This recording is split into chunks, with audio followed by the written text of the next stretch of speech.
चोलिस्तान के दिल में वाक़या किला दिरावड़ अपनी मिसाल आप में समाये हुए है।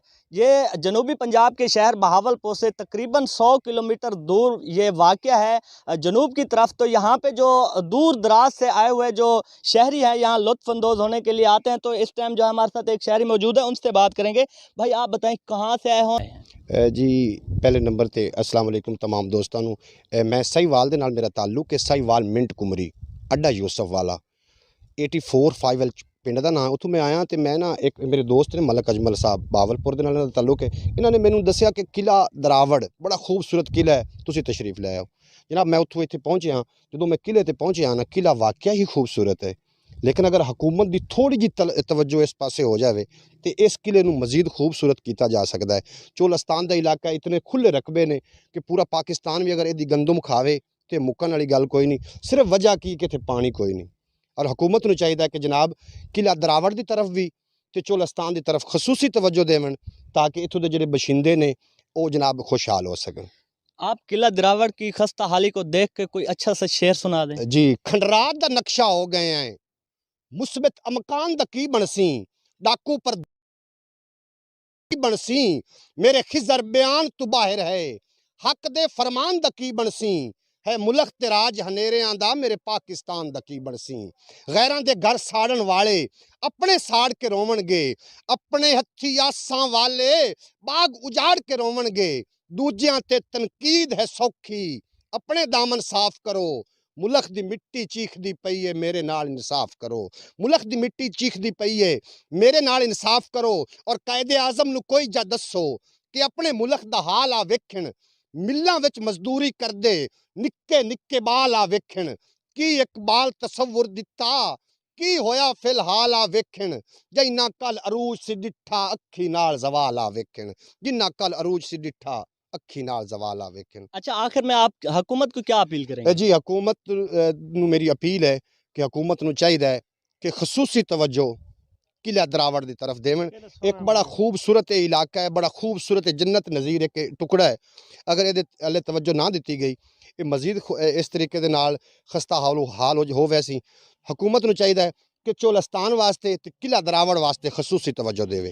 ये मेरी अपील है, क्योंकि मैं साहिवाल तो गालबन 500 किलोमीटर दूर करके आया। जो इत्थे आया तो दिल जो खून दे आंसू रोवन लग पिया। इतना खूबसूरत मकामात नू हुकूमत क्यों नहीं तवज्जो दे रही। हुकूमत नू साडी ये अपील है। मलक अजमल साहब जिहड़े ने ये जनाब बहावलपुर तो ने, और इन्होंने इस किले के मुतलक इतनी सारी तारीफ की कि मैनू जनाब उत्थों इतना तक आना पिया।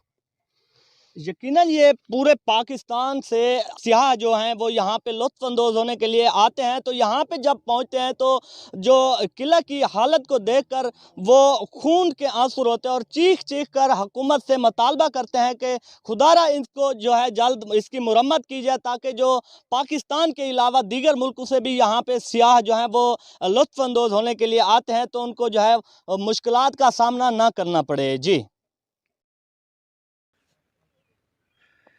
सहराए चोलिस्तान के दिल में वाक़या ये किला दिरावड़ अपने आप में एक तारीख समाये हुए है। ये किला जनूबी पंजाब के शहर बहावलपुर से तकरीबन 100 किलोमीटर दूर जनूब की तरफ वाक़या है। किला दिरावड़ की दीवारें और आलीशान तामीरात माजी की अजीम तहजीब की गवाही देती हैं। मोरखीन का ख्याल है इस किले की 9वीं सदी में रावल देव राज ने तामीर करवाया, जो जैसलमेर और बहावलपुर रियासत का खुद मुख्तार राजपूत हुक्मरान था। इसलिए इस किला को देव रावल कहा जाने लगा। वक्त के साथ साथ ये देव रावर से दिरावर और ये किला दिरावर बन गया।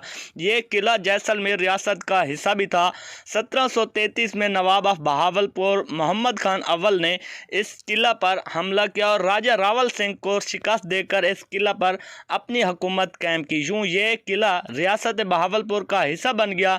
किला दिरावर की 30 मीटर बुलंद बाला बलखाती मुरब्बा शक्ल की दीवारें किला की जो जलाल की एक अजीम दास्तान बयान करती हैं। चोलिस्तान का यह विरसा अब नज़रअंदाज हो रहा है। ताहम किले की खस्ता हाली का बंदोबस्त ना किया गया तो खदशा है किले में मौजूद अक्सर कमरों की दीवारें और छतें गिर चुकी हैं, जबकि मरकज़ी दीवारें भी कमज़ोर पड़ चुकी हैं, जिनके किसी भी वक्त गिरने का खदशा है। किले के सैन नुमा मैदान में एक कदीम और तारीखी तोप भी मौजूद है, जो जंग के दरमियान दुश्मनों के خلاف استعمال کی جاتی تھی، مگر آج یہ توپ بھی تاریخ کا حصہ بن چکی ہے۔